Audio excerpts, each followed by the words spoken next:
whilst we can equip people with the skills to succeed in a squiggly career, we can transform organisations when we also work with the managers. Absolutely. If it's just the individuals, it's great, but we can transform businesses if we kind of have both parts of it.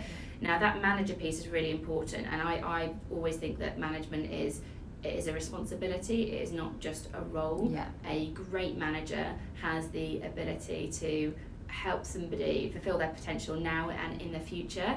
A bad manager has the potential to be a dinner table story for years and years and years to come. Yeah. We look at the difference between a growth mindset manager and a fixed mindset manager. So a fixed mindset manager, for example, they wouldn't hire for potential. They would almost have a job description, and they want someone that exactly met that job description, because they're not hiring to develop people, partly because in fixed mindset you don't necessarily believe that people can be developed. You know, people in fixed mindset, you're like, well, you've either got it or you've not. You either know it or you don't. And that's not the world of growth mindset. So a growth mindset manager understands that people can develop and that they can develop them. They have, you mentioned trust, they operate with high levels of trust, which we talk about a concept called psychological safety, which Amy Edmondson's done huge amounts of work there. And the highest performing teams have high levels of psychological safety. And so a growth mindset manager is able to create an environment where that safety exists for everyone. They also give fantastic feedback, and when I say fantastic feedback, I don't mean they're nice all the time.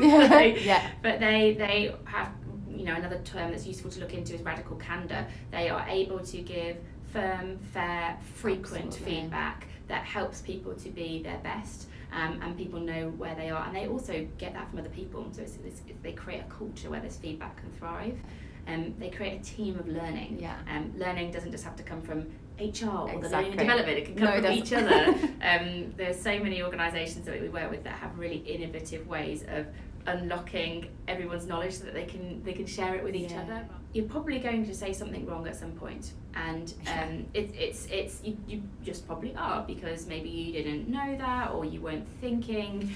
But if you are willing to learn and open to receive feedback, and just okay with being vulnerable, then people can give you that feedback. If you can create an environment for feedback to come both ways, then I think making mistakes is okay. It's when we think people can't make mistakes and that I have to be perfect all the time and that I've got to know everything that we go back towards fixed mindset cultures and we don't create the space for other people to take risks and try, and it be okay to keep learning and growing and maybe failing along the way a little bit. And I think the last thing is that managers operating as coaches. So what makes management hard a lot of the time is managers who feel that they have to know all the answers.